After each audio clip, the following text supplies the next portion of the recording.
Today we're gonna do a little bit of something, all right? Today we're gonna talk about the timeline of two things.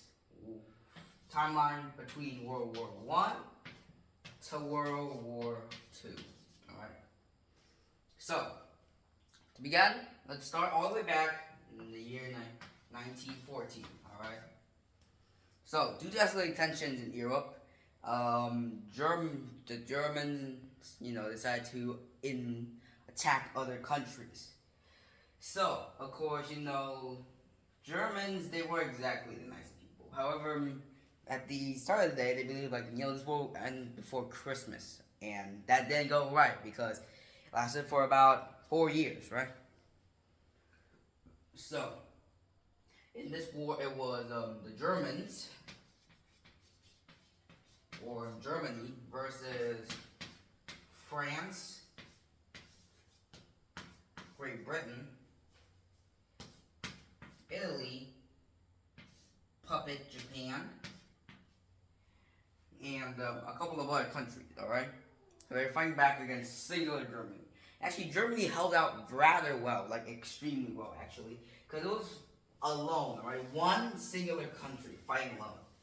So the war went on like per usual, but then in 1917, near a year before the war ends, the U.S., which was an isolationist country at the time, you don't know what isolationist means. It means that we don't want any part in this. All right, we ain't gonna help them. We ain't gonna help you either.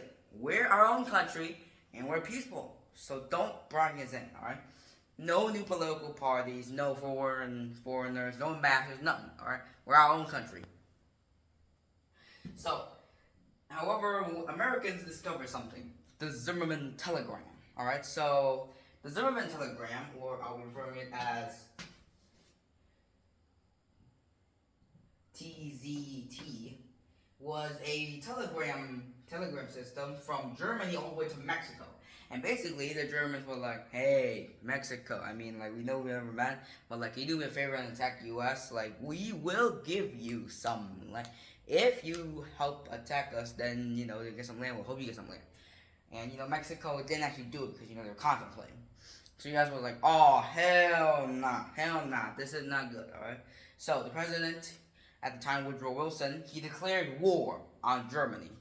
But because the U.S. was like a major world power at the time, because other presidents back in the day, it was rather easy to win a year after.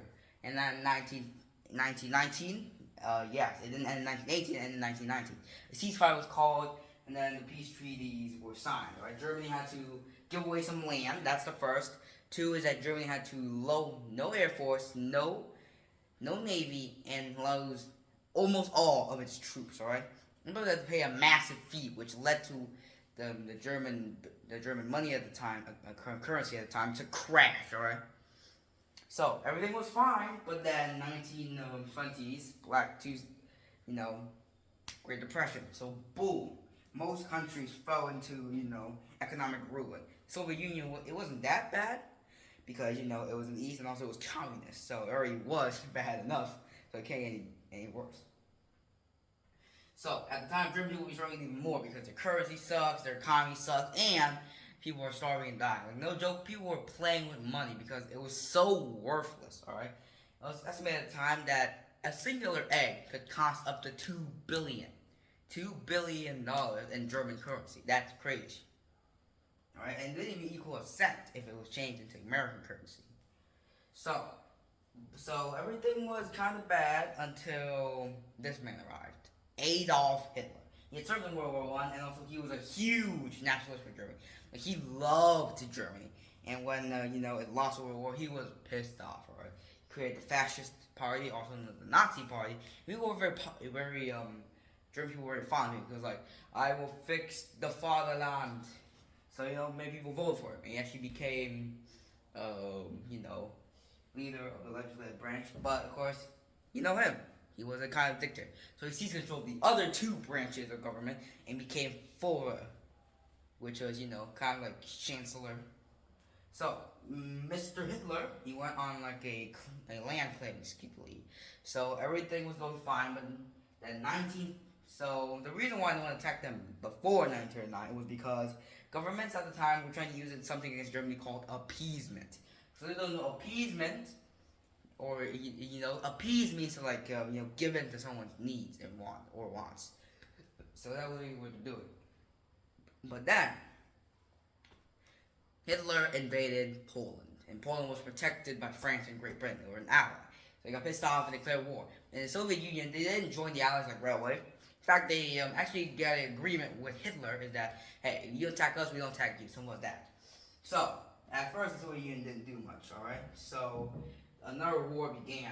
So, this time, it's Nazi Germany, fascist Germany, and Imperial Japan versus France and Great Britain. Alright, so this time it's a 3-on-2. So France was absolutely decimated by the Nazi Germans, and then was claimed into their land, a part of the Third Reich.